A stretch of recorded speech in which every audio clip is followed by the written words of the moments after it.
Well, hello everyone, and welcome to the latest webinar in our client experience series. Thank you for joining us today to hear about COP28 and what in-house legal teams need to know.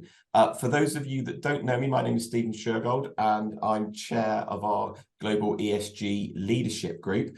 And I very much look forward to hosting you today and taking you through the various elements that we're going to share with you as part of getting ready for COP28 that starts in a couple of weeks' time in Dubai. If you are looking at the moment for press on COP28, like I am, you may have noticed the same thing that I've noticed, which is it's rather quiet out there. Normally by this stage, there is quite a lot of momentum going into a COP.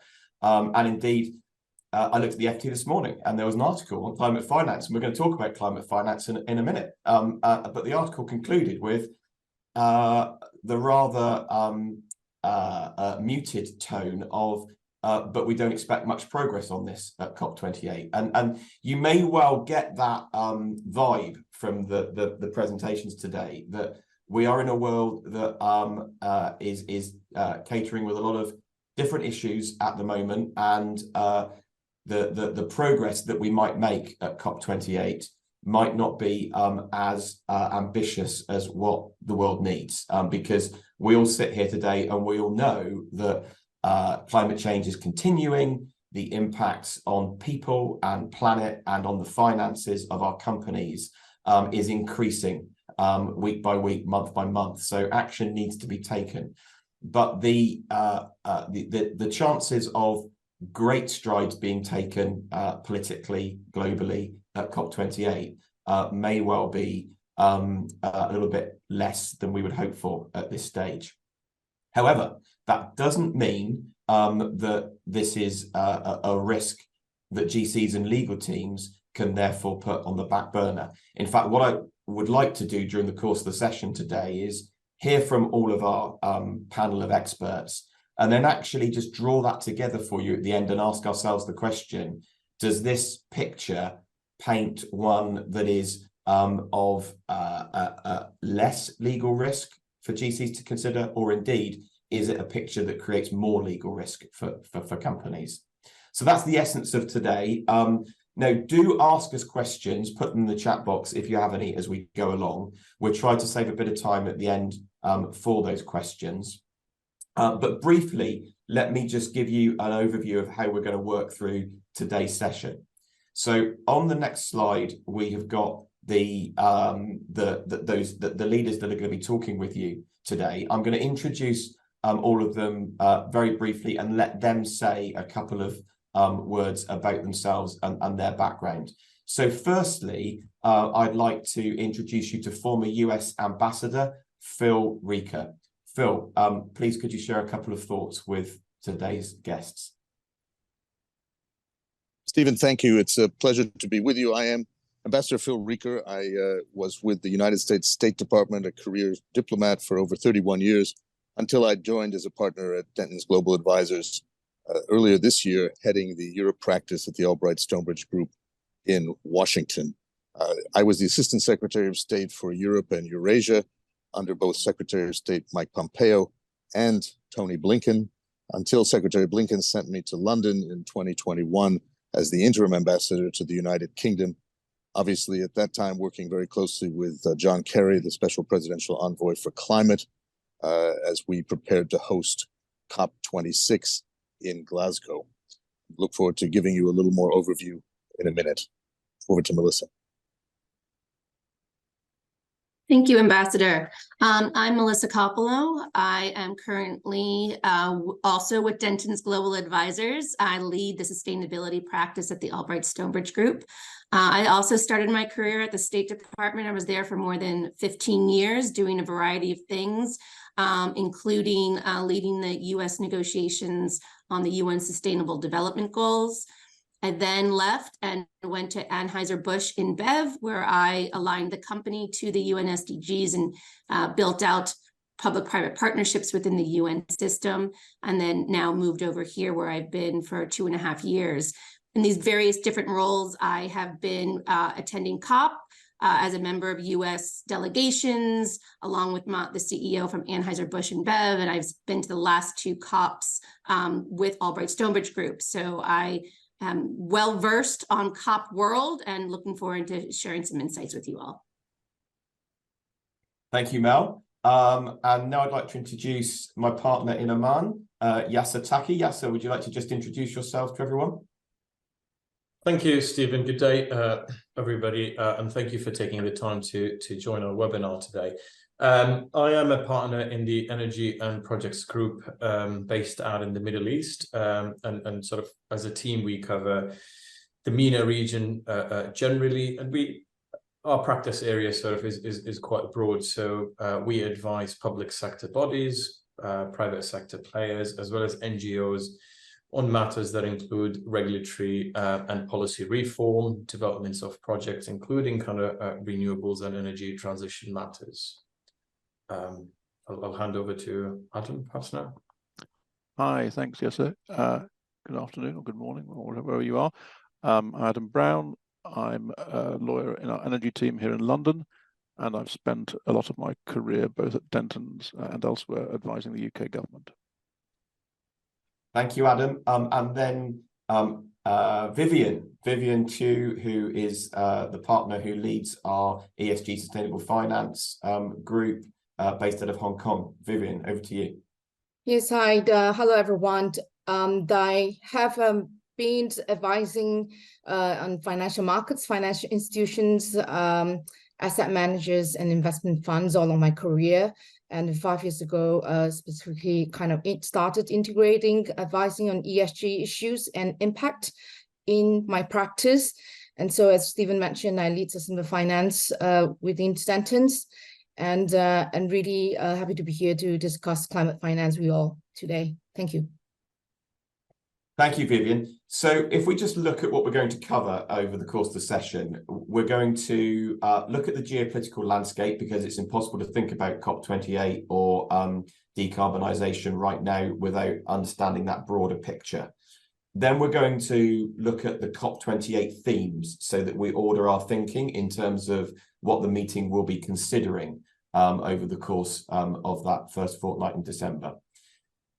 We will then have a perspective from the Middle East, Dubai hosting a COP, and Yasser will give us some perspectives on what this feels like locally, before moving on to taking a deep dive into 2 of the core areas of discussion and areas that need international collaboration: energy transition and climate finance.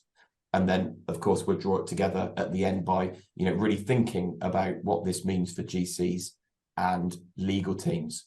So just to make sure that we give this the emphasis that you're looking for, Niamh, I think you have a short poll that we're going to run very quickly at this stage. Yes, we'd love to know as you step into today's webinar where your focus is and how you'd like us to, I suppose, if you like, focus the topics today. So I can already see lots of people getting involved in sharing their view with us. So we'll just give everyone an opportunity to vote on where they would like to see the discussion today. So is it the geopolitical context? Perhaps it's the themes for business.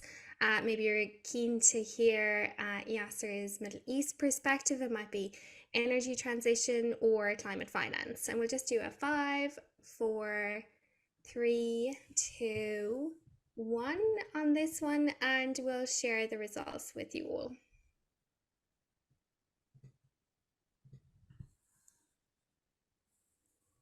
Okay, thank you, Niamh. Okay, so obviously, quite a large focus on just understanding those themes for business, and in fact, pitching that in a geopolitical landscape. 2 of those themes are energy transition and climate finance, so that will hopefully speak to the overall desire for people to learn more about what's going to happen at COP as well. So thank you. What I will do now is get things moving by handing over to Phil.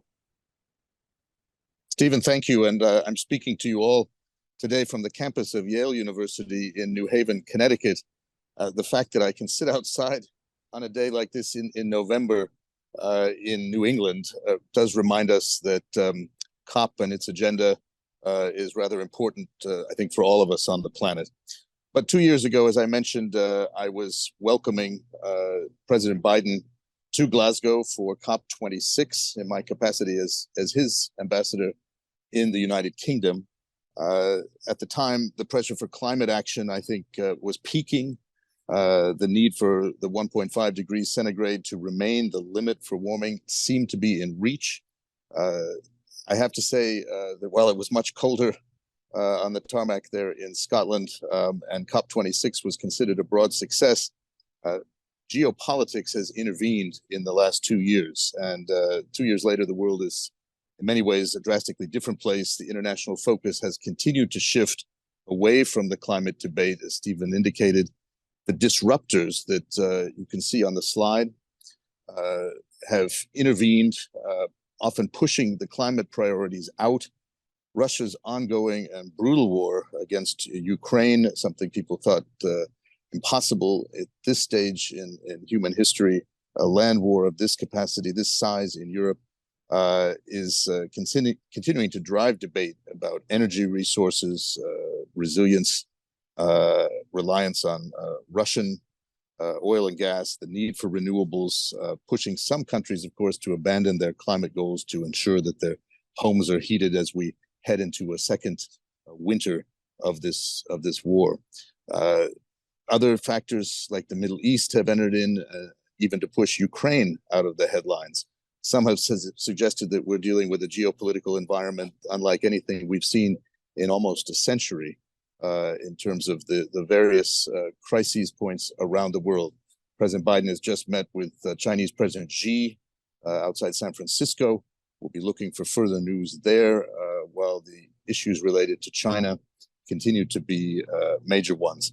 The U.S., under President Biden, of course, passed one of the most ambitious climate action legislation packages in history, the Inflation Reduction Act, as well as various infrastructure legislations have committed funding to focus on green energy. But the competition with China and these other factors are creating great challenges. If we move to the next slide, we're reminded that COP is a gathering of global leaders. Geopolitics is very much in the air, and it very much will be again as we move into 2024. 2024 will be the year of elections. And while democracy is challenged and challenging all around the world, over half of the world's GDP, i.e. the countries that have produced more than half of global GDP, are going to the polls in 2024. The US elections incredibly important for which direction things go in terms of the climate agenda, as well as many other factors. The UK expected to have elections before the end of the year. The EU will have parliamentary elections, and from that choose a new European Commission, which can affect policy direction. Will it lean further to the right, or as we saw in Poland, pulling back from the right to more centrist policies? Russia even has elections, although I can predict the outcome of those elections. India, most populous country in the world, increasingly important economically and on the climate agenda, chairing the G20, also elections. Egypt, Indonesia, Mexico. So this proves to be an important year coming up, and the context of that is going to be very important as general counsels advise their C-suites. And that, of course, is what we're doing at DGA, providing that geopolitical insight and strategy as you move ahead. Let me hand it over to Mel. Thank you, Ambassador.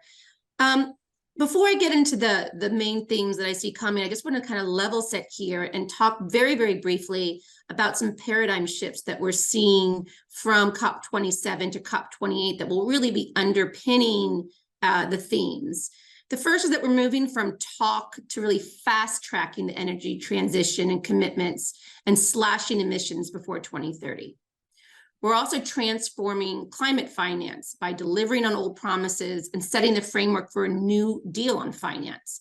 This shift is really moving because Stephen mentioned at the very beginning, the one article he saw was about the climate finance. It's going to take center stage.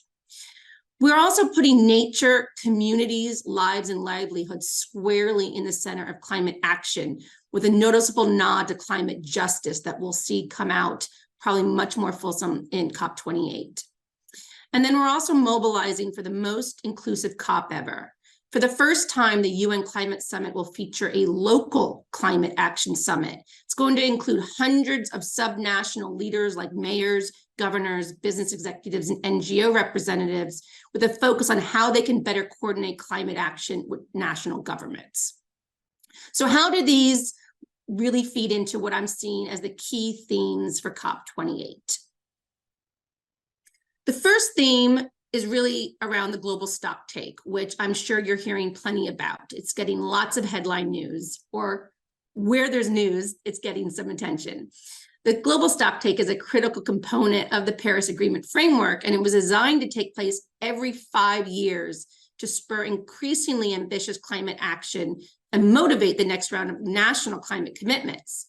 But the reality check for multi-sector stakeholders is that we're not keeping the 1.5 alive.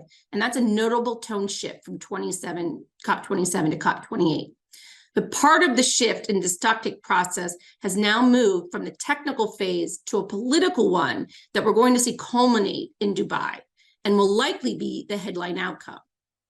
Where you can make sure to pay attention is that we expect a major focus in this global stocktake conversation to be in sectors and systems such as energy, transport, food systems, and land use. Then there is the issue of fossil fuel phase out. The COP26 final outcome included a call to phase down unabated coal power. At COP27, more than 80 countries indicated support to phase down all fossil fuels. This year, many countries have made reaching an agreement to phase out all fossil fuels a central goal in the negotiations. China, India, and Russia habitually oppose coal technology phase outs and ending fossil fuel subsidies. The US regularly hesitates when supporting a full stop end to the use of fossil fuels, whereas the EU remains firm in its determination to end fossil fuel subsidies. At COP28, the UAE is expected to announce a commitment from at least 20 major oil and gas companies to reduce methane leakage and reach net zero emissions by 2050, but only for their own operations, not for the fuel they sell or the so-called Scope 3 emissions, which is likely to be seen as sidestepping the real issue.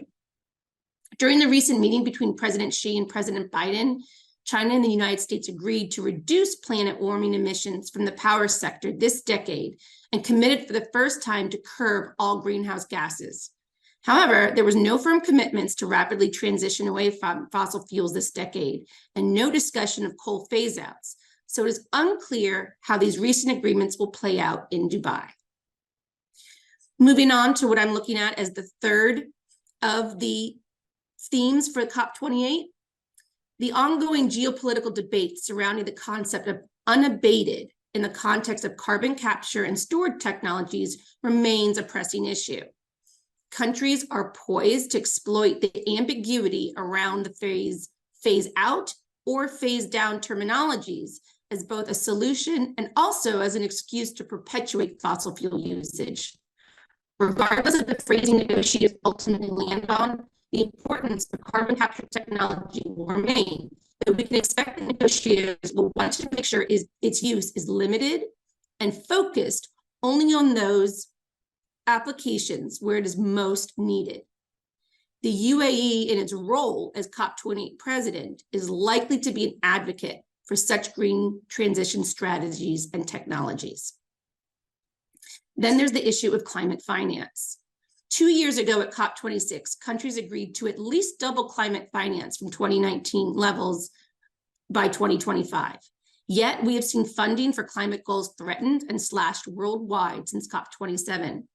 Mobilizations of funds continue to hit roadblocks, and there's a lack of clear path towards appropriate funds for COP28 goals and beyond. We can expect to see important discussions on how the private sector can expand adaptation finance. Closely tied to this issue is the issue of loss and damage fund. While the creation of the fund reached agreement at COP27, which was a historic achievement 30 years in the making, the rubber has not yet met the road, as a key task for COP28 will be to determine how to operationalize it. While the scope of the fund was determined in Egypt, who would fund it remains unclear. The final working session early this month saw the World Bank as a temporary host of the fund, but the decision has met with reservations from developing countries. The last of the top 5 topics I'm seeing is the issue of technology. The US, EU, China competition will significantly color the technology transfer, capacity building, and IP rights conversations at the upcoming COP. Although the new channel of communication between President Xi and Biden may ease some of these tensions and allow for productive conversations, this focus will undoubtedly bleed into the debates around critical minerals, in particular with their environmental impact and AI. It is this dynamic likely to impact conversations around just transition. The private sector needs to pay particular attention to these debates, as it requires detailed understanding of the nuance to ensure industry is fully aware of the full array of issues around these topics when making decisions, such as EU's investigation into Chinese solar panels and US restrictions on critical minerals and EVs. There will definitely be other things talked about, but again, these are what we're seeing as the top 5 themes to pay attention to. Thank you. Now I'd like to turn over. Thanks, Mel. So now we've given you the sort of the geopolitical setting and the key themes that are going to be discussed at COP. Let's start going into things in a bit more detail, and firstly regionally, and ask Yasser to give us a bit of a view from the Middle East. Thank you, Mel and Stephen. So I think I'm going to spend the next few minutes, everyone, just talking about what COP28 sort of means for the region, and where are we likely to see sort of the activities and most sort of focus of not only the government but the private sector in. If you can go to the next slide, please. Sort of just setting that against the backdrop and against where we are today. As Mel mentioned, this is sort of a stock take year. This is where governments are going to report on their progress, and indeed they've started reporting on their progress and how they've fared against the goals set and the commitments made at the time of signing the Paris Agreement. And I think you've heard from Steve and my colleagues that there's still a lot of work to do to achieve those goals. But as COP comes to the MENA region for a second time in as many years, we can see, looking at the reports submitted by governments, their net zero strategies, hydrogen and energy transition strategies, that there's a renewed focus and increased commitment on doing more to achieve those goals. I think a theme that comes across very clearly from reviewing those strategy documents and reports is that more than ever, the governments realize that private sector engagement and involvement is front and center to all of this. And it's sort of one of the reasons kind of there is a local summit, as if you'd like. It comes very clear, speaking sort of to government people in government circles, but also looking at the material out there and reading between the lines, that the governments are trying to encourage private sector engagement and participation through one of 2 main ways. One is creating wholly new opportunities or markets for in the region for the private sector to invest in, and then secondly, kind of facilitating climate action through change in regulation.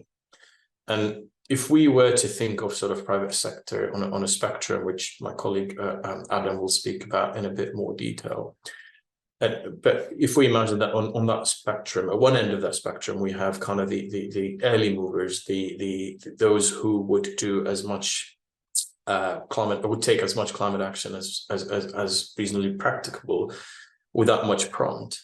And then on the other end, we'd see those who kind of would only really take any if penalized, so unless they absolutely have to. What we're seeing is that those on the kind of proactive end of the spectrum are starting to see the fruits of their positioning. They're starting kind of to see the gains of those, whereas those on the opposite of the spectrum are starting to wonder whether they're about to miss the boat. What I'm going to do kind of in the next few minutes is focus on 3 areas where we suspect and where we expect sort of there to be the most opportunity and the most push by governments and the most promotion. The first of those is the fast tracking of renewable energy. So in only sort of 3 or 4 countries are those that make the MENA region. There's more than 6 gigawatts of renewable energy being procured, and there's more planned over the next few years. And that creates sort of a set of opportunity, because the usual suspects have been working in the region, whether we're talking developers, EPC contractors, consultants, and others across the value chain, are reaching kind of the peak of their desirable exposure to the region, and therefore kind of are contemplating sort of, if you like, scaling back. But flipping the coin, regulators and procurers are also sort of realizing that those usual suspects are reaching kind of the higher end of market concentration restrictions, which means kind of that those with little or no exposure to the region suddenly kind of have a window of opportunity and a more sort of level playing field compared to early movers. And I think kind of the second thing coming out of it is we see sort of governments focusing not only on developing those renewable resources, but everything connected to it. So carbon credits and trading of those certificates and credits is going to become something prominent in years to come. We can see the UAE sort of has recently set up the world's first regulated kind of exchange for trading carbon credits. Oman and Saudi are both going kind of through their first rounds of auctions. And you know, given the amount of renewable power sort of coming in those regions, there's only going to be more of those credits kind of being traded or on the market, and that sort of comes with its own opportunity, of course. If we can move to the next slide, please. A second sort of area where we see quite a lot of movement and activity is the growing green hydrogen economy. And we can see that countries sort of from Morocco all the way to the edge of the Arabian Peninsula in Oman, we can see sort of governments very actively signing up hydrogen projects that are designed to produce millions of tons of green ammonia or green hydrogen by or around 2030. And kind of connected to that is a push to really find avenues for that hydrogen and for ammonia to be used. We can see sort of a focus on creating a landscape, whether using carrots or sticks, to promote offtake avenues to downstream capabilities for all that hydrogen and ammonia. So that in itself kind of creates opportunities for off-takers and traders, for example, who by engaging early with developers are likely, and what we're seeing kind of are likely to get more favorable terms for negotiating those offtake agreements. Money managers, fund managers who've got ESG criteria to comply with are sort of what we're seeing are looking and finding opportunities to invest in sort of ESG friendly projects through those avenues.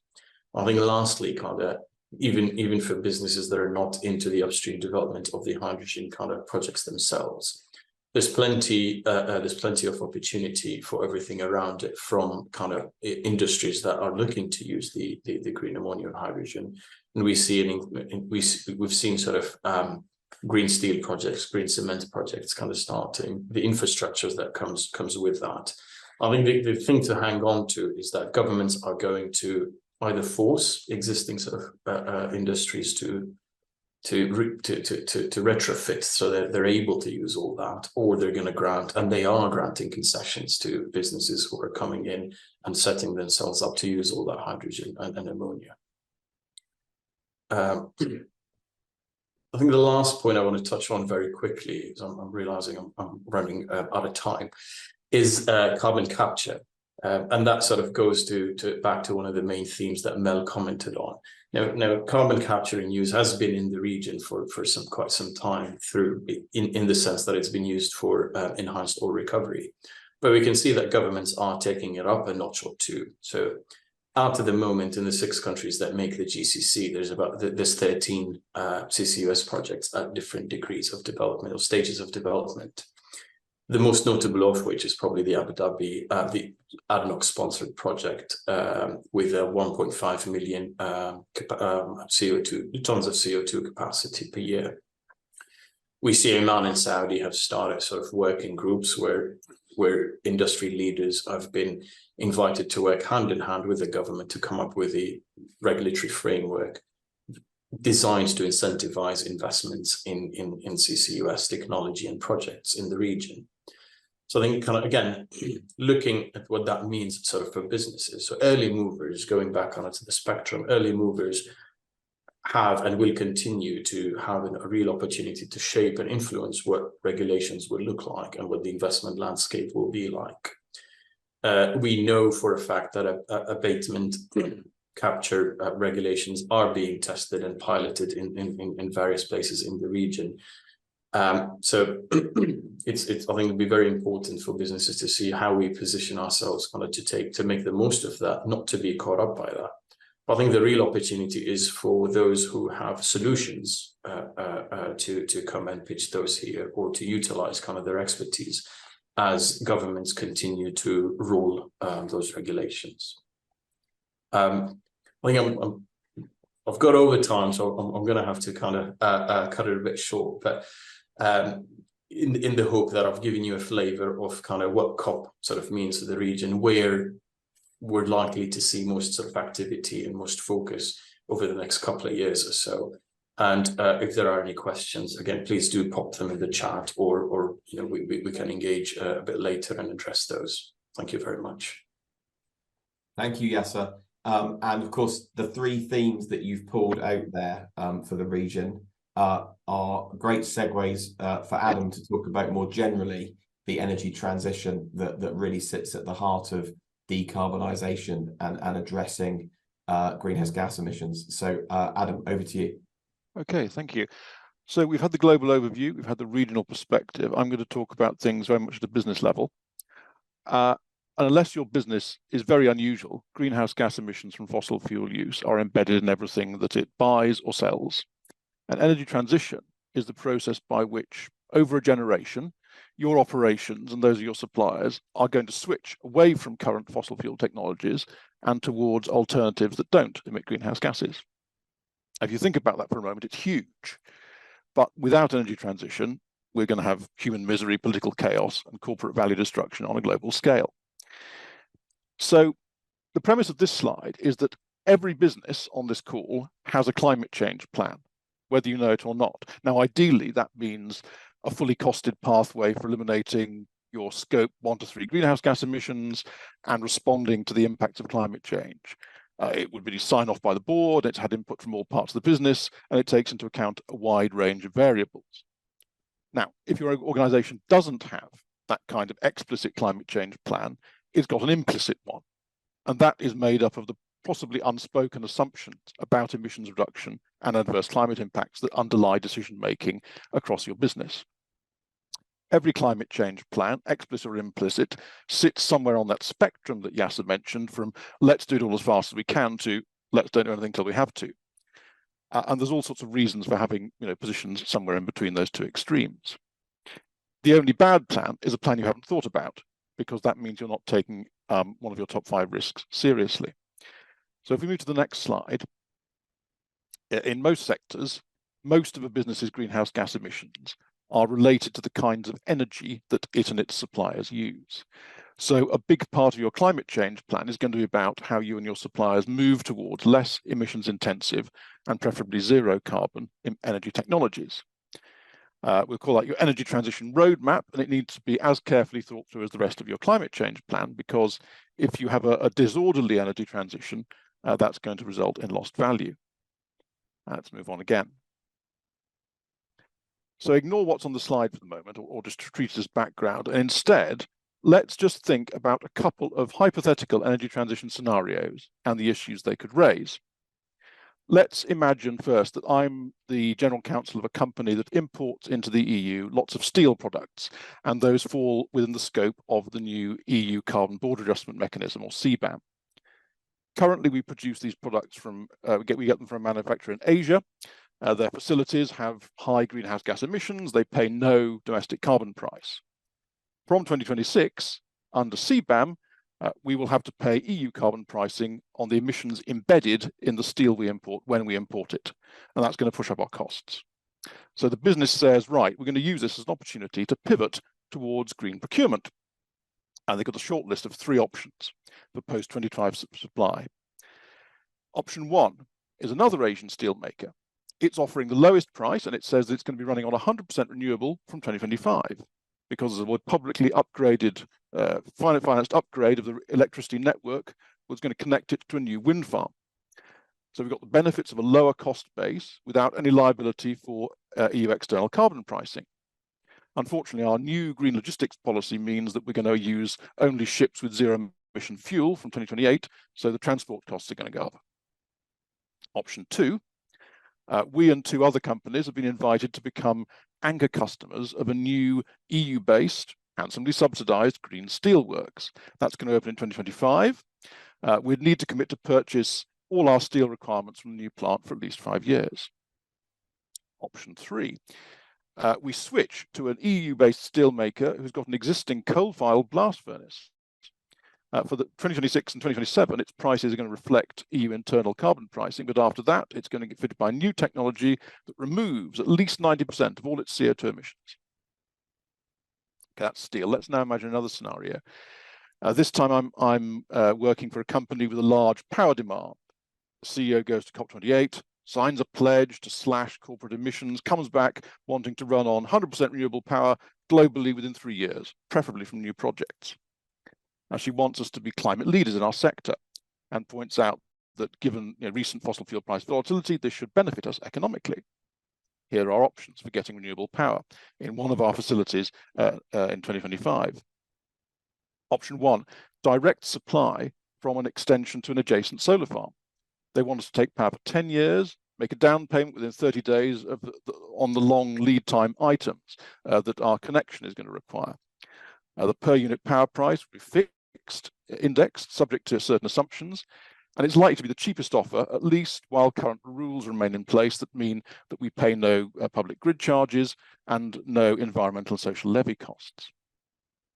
Option 2, as a utility with power generation and supply businesses, offers us a regular energy retail contract, no need for new infrastructure, special deals.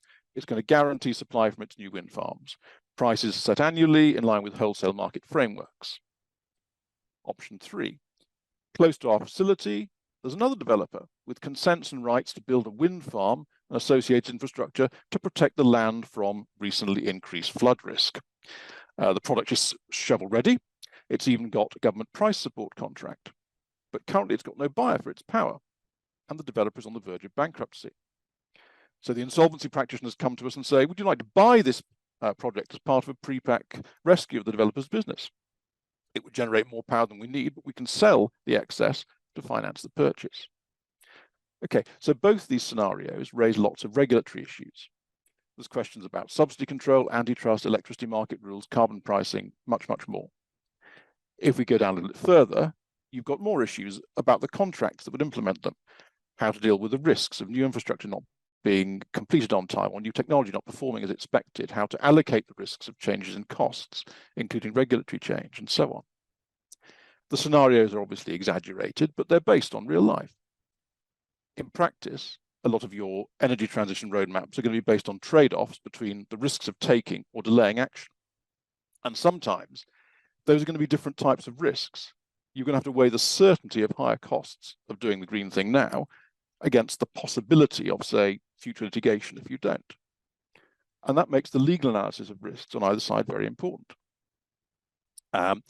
So the scenarios show you that many of the factors or risks that feed into your roadmap are bound up with what government does or doesn't do. And of course, the positions that governments take will feed into and be influenced by the outcomes of COP28. As we've seen, the presidency of COP28 has highlighted fast-tracking the energy transition as a priority.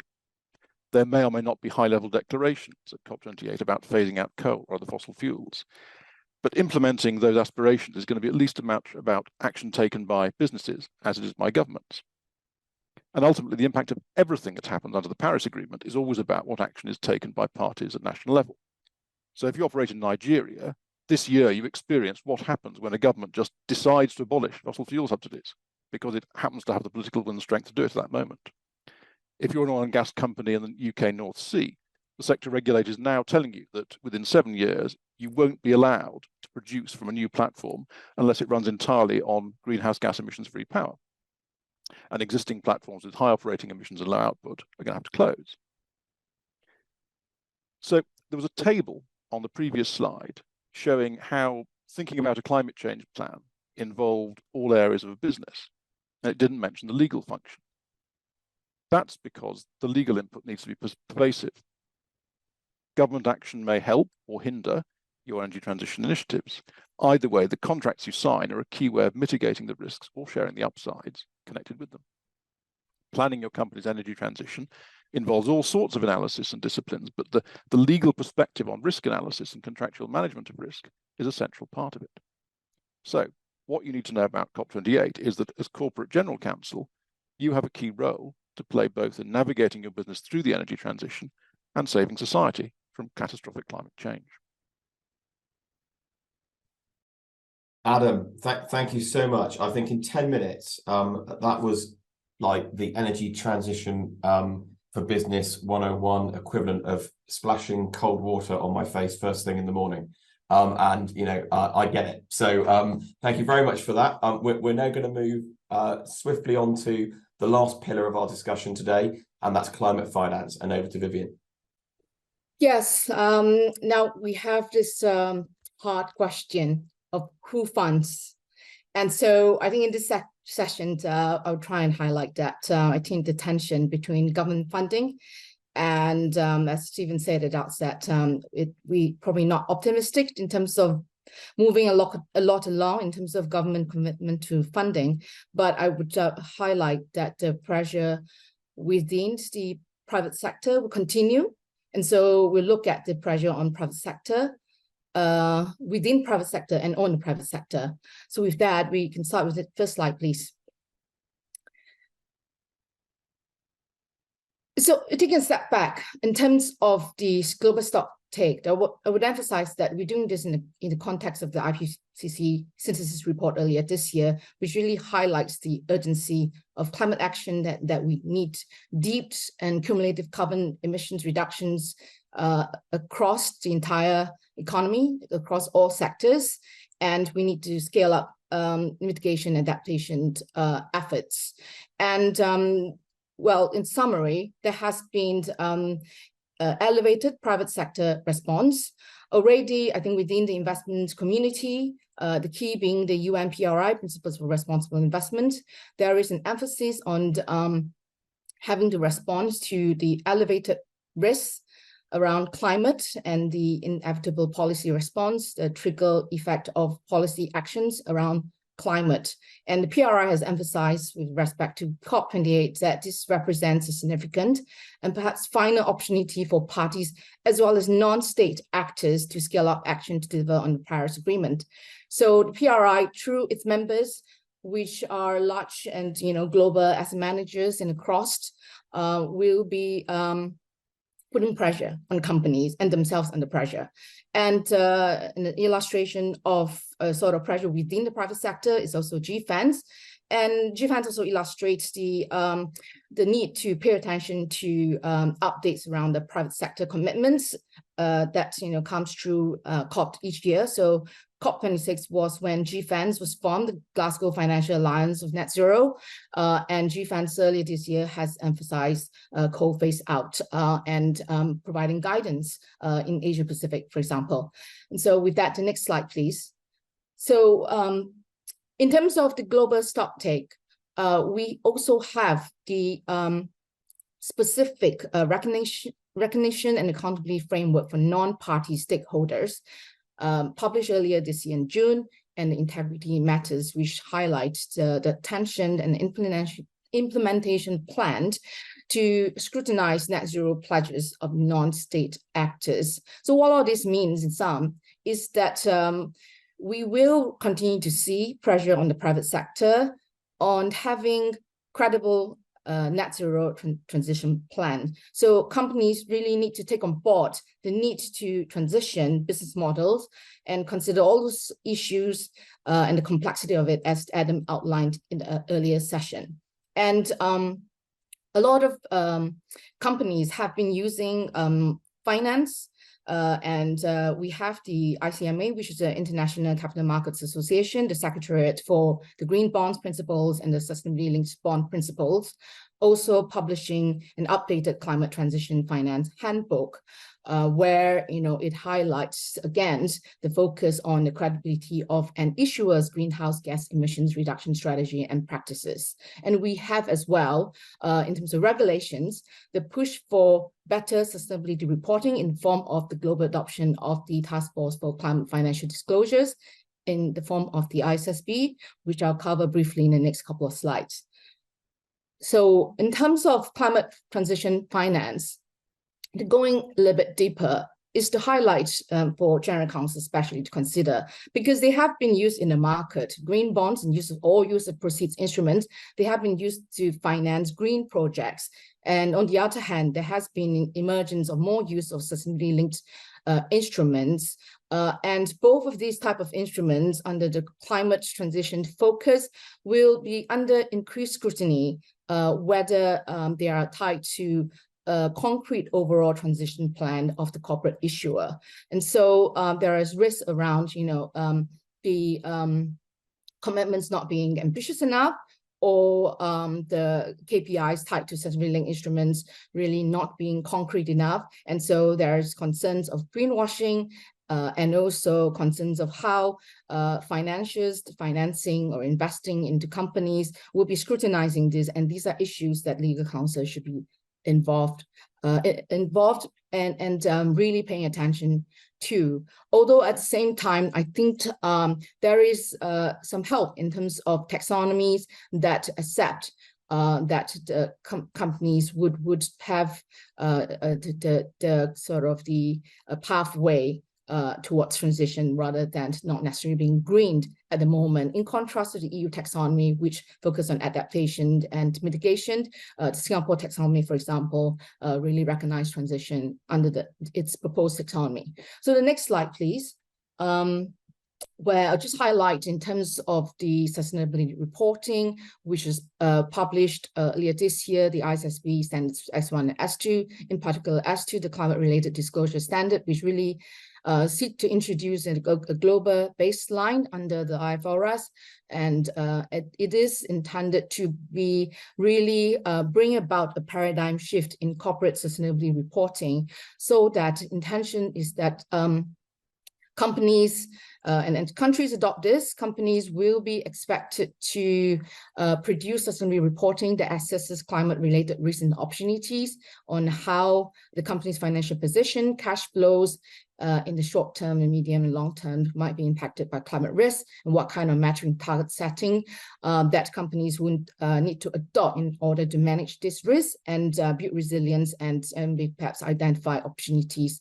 And so this should hopefully bring about a forward-looking and companies' strategic assessment of climate risks together with scenario analysis. So in other words, companies will kind of need to be more transparent in terms of whether they are paying attention to take those measures that Adam described in the earlier panel. And so this will really scrutinize corporate actions around climate, and these will also underline how investors assess companies when they are investing, and also banks when they are financing companies. So it links back to finance. So I think these are illustrating the pressure on private sector. So back to COP28 and how this will,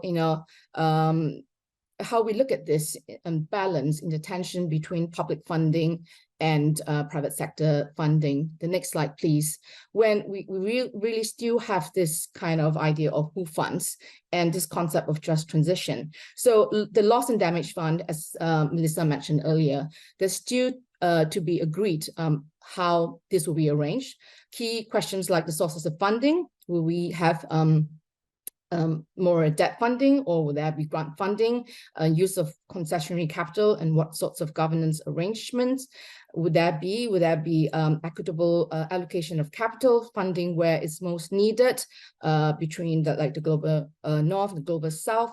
And also this idea that will we be looking at how will we be approaching this nuance of holding or investing assets that are fossil fuel companies, and this idea of transition and not divestment, and what does that actually mean or will look like. And also about infrastructure development and technical assistance, which earlier speakers covered. How will we have access to technology when financing, and also in infrastructure development and finance, how would we kind of think about loss of livelihoods and empowering local communities? The emphasis really should be about how we have public and private partnerships and stakeholders. So it's really to be seen at COP28 whether we'll have a balance in terms of good progress between the government conversations, always hopeful, but pragmatic as well. Perhaps at the end of the day, there's still going to be a lot of pressure on the private sector, but the private sector is pushing back as well. So I can move to this next slide to finish. In terms of, while we have the expectation that GFANZ, IMF, and the World Bank will be focusing on private capital mobilization, I think within the private sector, there's already a lot of conversation in terms of the need for government funding support to push things along. And so there's actually been renewed emphasis on blended finance, which means the use of public capital, patient capital, concessionary capital to de-risk and catalyze additional private capital from institutional investors for infrastructure and development projects. So these are actually something that within the financial markets is in focus across, and we should be looking out for these themes coming out of COP. Thank you. Thank you, Vivian. At the heart of what you were saying there about sustainable finance, I think that it was evident that there's an increased focus on the rigor around how people are performing and how that ties into the finance, and also the transparency around reporting on performance. And those two aspects are a very helpful segue into just this last section that I wanted to share with our listeners to draw together what you've heard today, because you've heard about the geopolitical context that COP28 is taking place in. You've heard what's going to be discussed at COP28 by the participants in the room. As Mel said, there is going to be a more inclusive COP than ever before. More voices will be heard, but at the heart of it, this is governments talking to governments about how to move forward and address climate change. And then we've gone into the perspectives from the Middle East, energy transition in a more business-focused context, and sustainable finance. But what is very important to understand, especially for general counsels and legal teams, is that there are a raft of stakeholders that are observing what is happening around companies' decarbonizations and climate change plans. And stakeholders are holding businesses to account in different ways. And this is where legal risk is really coming from in the broader ESG context. So think very much here about litigation risk. If we don't have a regulatory roadmap to follow in terms of how we're going to get to net zero in alignment with the Paris Agreement, consider the litigation that may follow against companies who are outwardly committing that they are aligned with the Paris Agreement. Now, I'm not necessarily just talking about NGO litigation here. Think about pension funds. Think about the broader investor base. These litigators are bringing companies and holding companies to account for those commitments around decarbonisation and net zero plans. So this is a growing risk for general counsels to keep vigilant of. Now, think about ratings agencies. They're watching what's happening. And increasingly, if you have a particular exposure within the company, a ratings agency may keep that on their books for a decade afterwards. So the carbon space is not a space that is immune from exposure just because projects are designed to decarbonize the supply chain. In the absence of global regulatory frameworks around carbon reduction, the offsets market is actually giving rise to a number of issues for companies at the moment, whether it be around the measurement of carbon sequestration, whether it be around the human rights involved in relation to workers on particular offset projects. But these are issues that the ratings agencies are taking note of, not just the sustainability criteria, but the overall impact of the business. Supply chain pressure is mounting. We've seen there is going to be a key discussion around technology and energy transition at COP28. But we are seeing laws evolving across the world and particularly in the European Union in relation to tracing back minerals, metals, components to source. So as we look at energy transition, it's not just about the effect of the technology that's being used. It's actually about understanding the social and environmental impacts of the components that are going along that supply chain. So businesses and general counsels need to be very vigilant of understanding those impacts across the supply chain. Also, think about a world in which geopolitical factors are preventing an ordered response to decarbonisation.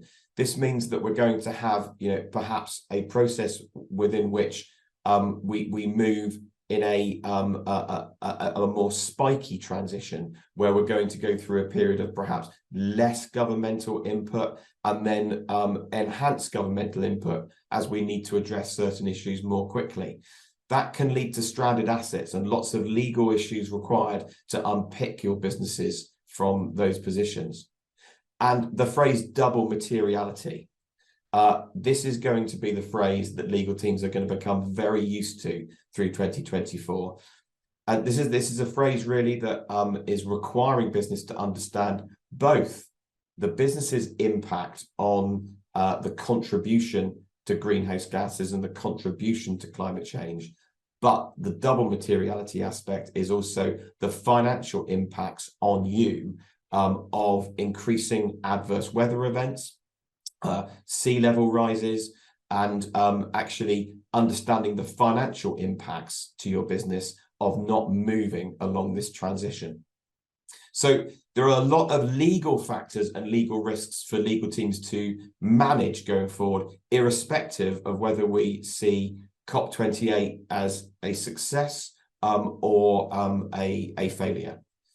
So that brings us to the end of today's discussion. We've got 1 minute to go. All I would like to do at this stage is just highlight that there's a lot of materials available on the website for you to look and read more about. And also, of course, this is part of our ongoing client experience program. So keep your eyes open for the next webinars. Thank you, everyone, for attending and joining us today. Thank you very much to all of our speakers for the rich content and guidance that you've given.